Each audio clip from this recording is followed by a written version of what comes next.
जनता के भी नीचे से नेता उभरना चाहिए, तो नेता ऊपर से टपकाया जाता है। जिसको आप शिक्षा कहते हैं, मैं उसको कुशिक्षा कहता हूँ। जैसे नरेंद्र मोदी, योगी आदित्यनाथ, इन सबको मैं देश का समय सत्ता के लिए समर्पण है, इस सबको मैं नेता नहीं मानता। उसको मैं दुष्ट नेता, कुटिल नेता, जटिल नेता, मलिन नेता कहूँगा। जब से अंग्रेज आए वही सिस्टम चल रहा है। तो 200 साल अंग्रेज रहे, 75 साल ये रह गए, यह 350 साल की गुलामी है हाल की। और बचा खुचा हमको देंगे, उसमें भी नीचे का आदमी लुटेरों का गिरोह पैदा होता है इस राजनीति में। हमारा गांव जयरामपुर है, भागलपुर जिला में है। उसमें महात्मा गांधी को गरियाना, नेहरू को गरियाना, ये सब करके उनका चरित्र हनन करना, ये सब करके, और जनता को भोथरा कर दिया। कोई इतना पागल बना दिया है कि कोई सुनने समझने के लिए तैयार नहीं। हिंदुत्व तो खतरे में, अरे मनुष्यत्व तो खतरे में यार। मनुष्यत्व की बात करो, मनुष्यता समाप्त हो रही है। हिंदुत्व क्या होता है, मुसलमान क्या होता है? नमस्कार, मैं हूं देव चौधरी। इस समय आप देख रहे हैं लोकतंत्र टीवी। ये पटना यूनिवर्सिटी है। आपको पता ही होगा कि जिस तरीके से बिहार की राजधानी पटना में, बिहार में तमाम राजनीति दलों का एक बड़ा अवाम, एक बड़ी मुहिम चल रही है कि कैसे किसको टिकट दिया जाए। क्योंकि पटना यूनिवर्सिटी में हूँ, तो इस पटना यूनिवर्सिटी के छात्र समुदाय का विशेष ख्याल रखता हूँ और उनकी बात मैं करूँगा कि इस वर्ष जो है किसी भी छात्र को टिकट नहीं दिया गया। आपको पता है कि बेरोजगारी का वो मार जो सह नहीं रहा है बिहार, तमाम वो बेरोजगार लोग यहाँ पर मौजूद हैं सबसे ज़्यादा, और सबसे ज़्यादा युवा की संख्या इस समय पूरे भारत में सबसे ज़्यादा है। चूँकि प्रोफेसर मटुकनाथ साहब हमारे साथ मौजूद हैं, ये बड़ी तस्वीर देख लीजिए। मटुकनाथ जी, क्या लग रहा है कि आपने जिन बच्चों को तैयार किया है, अब वो बच्चे जो हैं बेरोजगार भी हैं और कुछ चुनाव भी नहीं लड़ पा रहे हैं, किस तरीके से देखने पूरे? सच्चाई तो ये है कि मैंने किसी बच्चे को राजनीतिक दृष्टि से तैयार नहीं किया है। और सवाल ये है कि टिकट किसको मिले, इससे फर्क क्या पड़ने वाला है। टिकट बांटने वाला कौन है, ये महत्वपूर्ण है। और आप जानते हैं कि टिकट बांटने वाला नेता है, पार्टी के लोग हैं। यानी इस देश में मेरी धारणा है कि जनतंत्र आया ही नहीं, लोकतंत्र आया ही नहीं, पार्टी तंत्र आया, नेता तंत्र आया, पूंजीपति तंत्र आया, अर्थतंत्र, वो सब उन्हीं का तंत्र रहा, लोकतंत्र नहीं आया।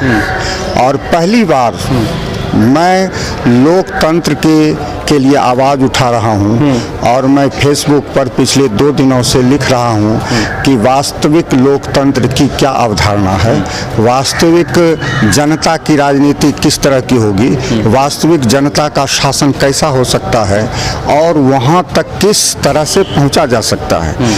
ये तो लोकतंत्र है ही नहीं। पार्टी के नेता चुनते हैं और पैसे पर टिकट बिकता है, पैसे पर टिकट बिकता है। जिस जाति का जहाँ वर्चस्व होता है उसको ध्यान में रख के टिकट दिया जाता है।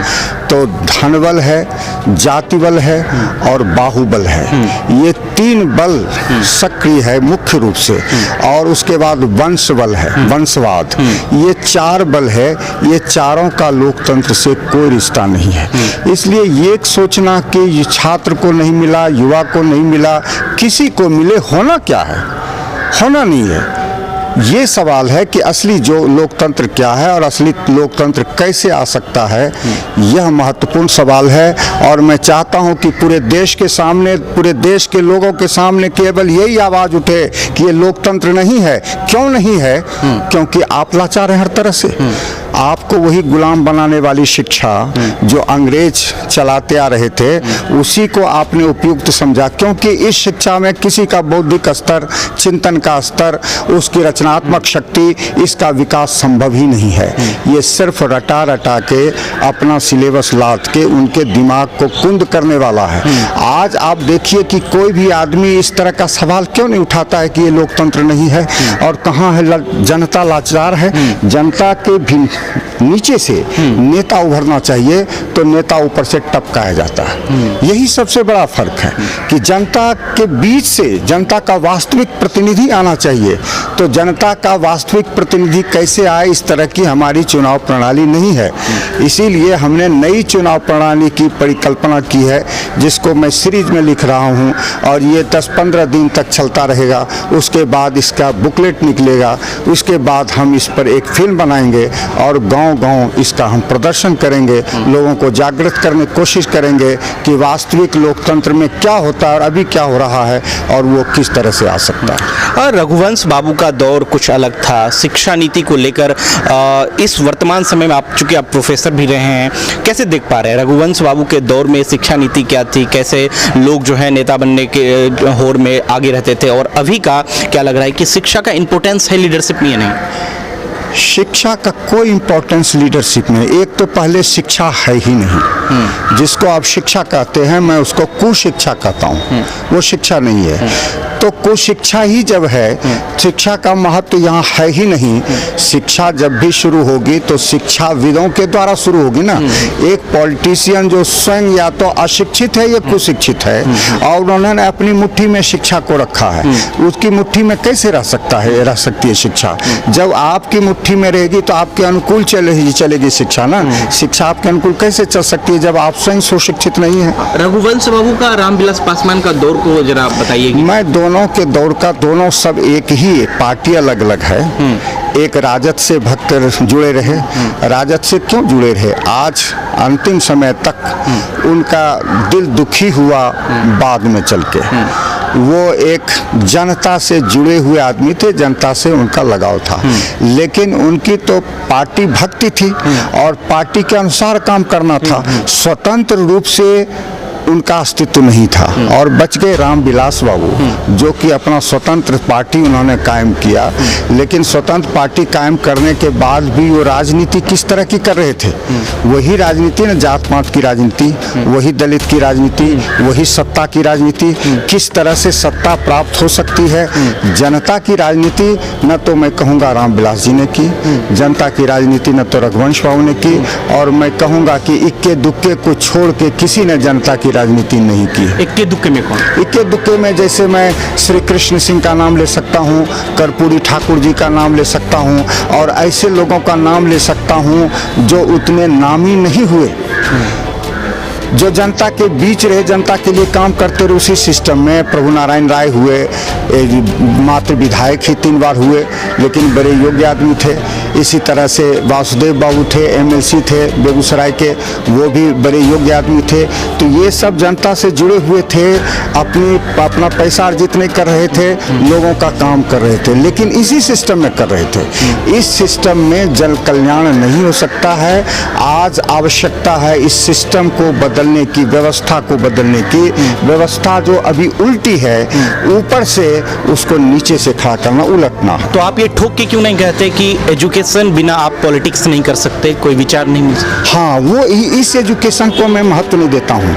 कौन सा एजुकेशन चाहिए? जैसे हमने जो सीरीज बनाई है, ग्राम पंचायत से शुरू कर रहे हैं, ग्राम स्वराज से, और वो धीरे धीरे आगे जाएगा, नीचे से कैसे ऊपर जनता जाएगी।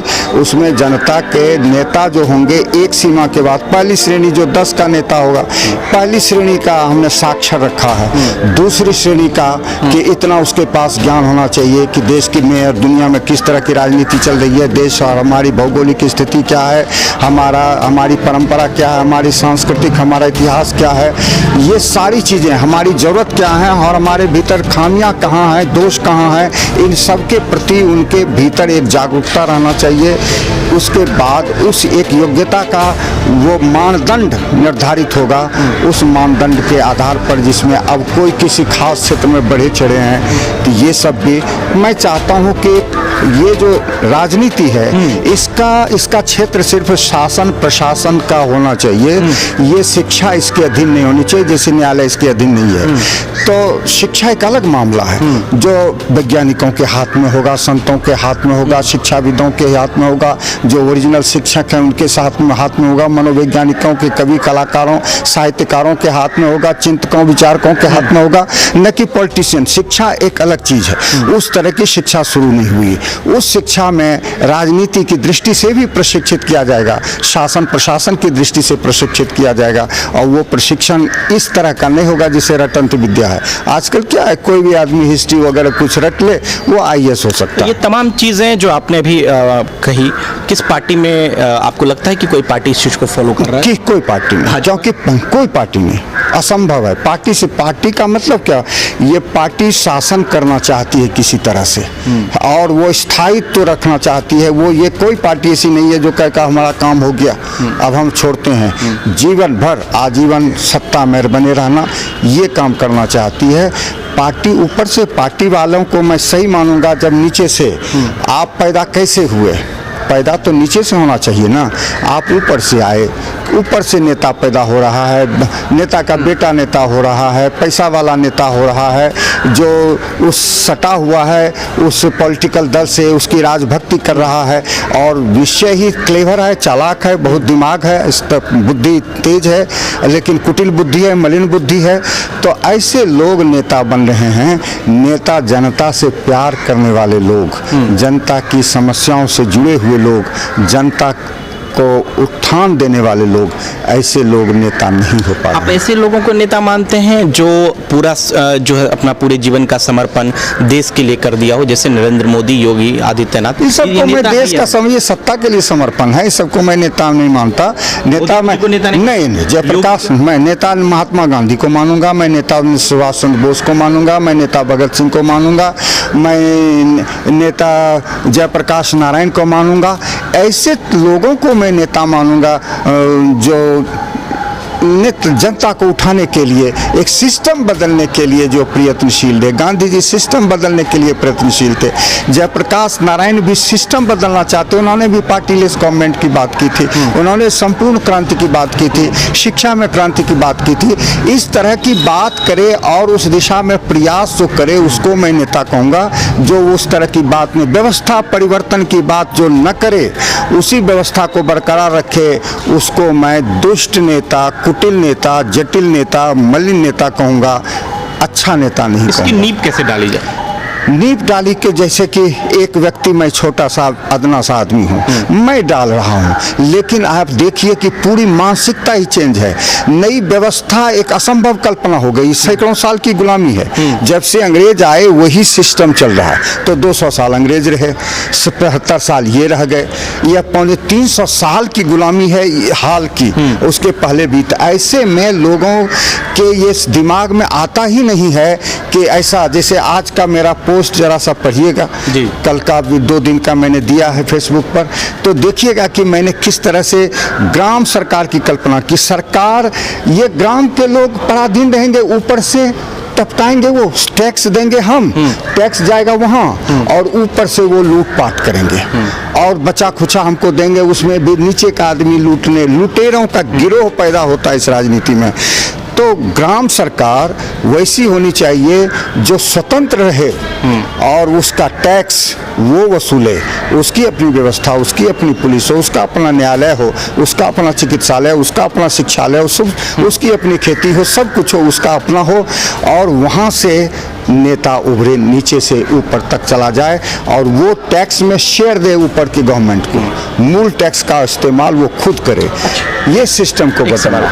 भाजपा के नेताओं ने कहा कि अगर भाजपा की सरकार नहीं बनती है तो जो कश्मीर के आतंकवादी हैं वो बिहार आ जाएंगे, पाकिस्तान से उसके अच्छे संबंध होंगे, उसके बारे में क्या ख्याल? तो यही सब कह के तो डराया जाता है, अब मूर्ख आदमी डर जाता है। अब मैं बताऊं कि हमारे गांव में 2 प्रभावशाली व्यक्ति लड़े। आपका गांव? हमारा गांव जयरामपुर है, भागलपुर जिला में है। 2 प्रभावशाली व्यक्ति लड़े, उनका आर्थिक हित था, और वो प्रभावशाली आदमी लोगों को अपने पक्ष में लेने के लिए क्या कर रहे थे कि मैं हूं तो तुम सुरक्षित हो, मैं नहीं रहूंगा तो तुमको घर में घुसकर मारेगा। इतना डराया कि वो सब उनका साथ देने के लिए तैयार हो गए। मैंने उसका खंडन किया। कि ये आपके बल पर नहीं है। आप अपनी सुरक्षा, आपकी आर्थिक लड़ाई है, आपका अपना स्वार्थ है और इस सब का इस्तेमाल नहीं कीजिए। आप लोग गलत तत्व हैं और कोई इस पर खतरा नहीं है। खतरा सिर्फ आप पर है और आप इनको खतरे में डालने के लिए कर रहे हैं। तो खतरे में डालने के लिए नेता कह रहा है कि कश्मीर आ जाएगा, ये हुआ, पाकिस्तान लूट लेगा, वो कर लेगा। आप हिंदू हैं? मैं तो मनुष्य मात्र हूँ और कोई नहीं हूँ। मोदी जी कहते हैं कि हिंदू खतरे में। मैं आपसे सवाल इसलिए पूछना चाह रहा हूँ, हिंदू खतरे में, आप चूंकि ऐसी बात कही कि ये समुदाय खतरे में, इसलिए लोग डर के दूसरे समुदाय के पास जाते हैं। इसलिए कहते हैं कि ऐसा खतरे डरा देंगे, वही तो मैंने भयादोहन होता है। डरा देंगे तो डर के हमारे पास हिंदू बहुसंख्यक है यहाँ पे, और बहुसंख्यक अगर हमारे पास आ जाएगा तो हमारी सत्ता अजर अमर हो जाएगी। और ऐसा करने में बहुत कुछ आज के दौर में वो सफल हुआ वो व्यक्ति, और वो सारा गिरोह सफल हुआ। उसमें महात्मा गांधी को गरियाना, नेहरू को गरियाना, ये सब करके उनका चरित्र हनन करना, ये सब करके और जनता को भोथरा कर दिया। कोई इतना पागल बना दिया है कि कोई सुनने समझने के लिए तैयार नहीं। इस तरह से दिमागी दिमालियापन ला दिया उन्होंने। हिंदुत्व तो खतरे में, अरे मनुष्यत्व तो खतरे में यार। मनुष्यत्व की बात करो, मनुष्यता समाप्त हो रही है और तुम्हारे दल के जो तुम्हारे फॉलोवर हैं उसमें मनुष्यता नहीं रही है। मनुष्यता कैसे बचे इसकी बात करो। हिंदुत्व क्या होता है, मुसलमान क्या होता है, ईसाई और बौद्ध और ये सब क्या होता है। ये भेद मत डालो, ये शासन की नीति है कि भेद डालो, ये पुरानी नीति है जो सभी करते हैं। बहुत बहुत शुक्रिया मटुकनाथ जी, धन्यवाद। बड़े सवाल पर जिस तरीके से शिक्षाविद मटुकनाथ चौधरी ने दावा कर दिया कि कोई समुदाय, कोई विशेष वर्ग जो नहीं है, जो है वो खतरे में नहीं है, लेकिन इस चीज की बार बार दावेदारी दी जा रही है।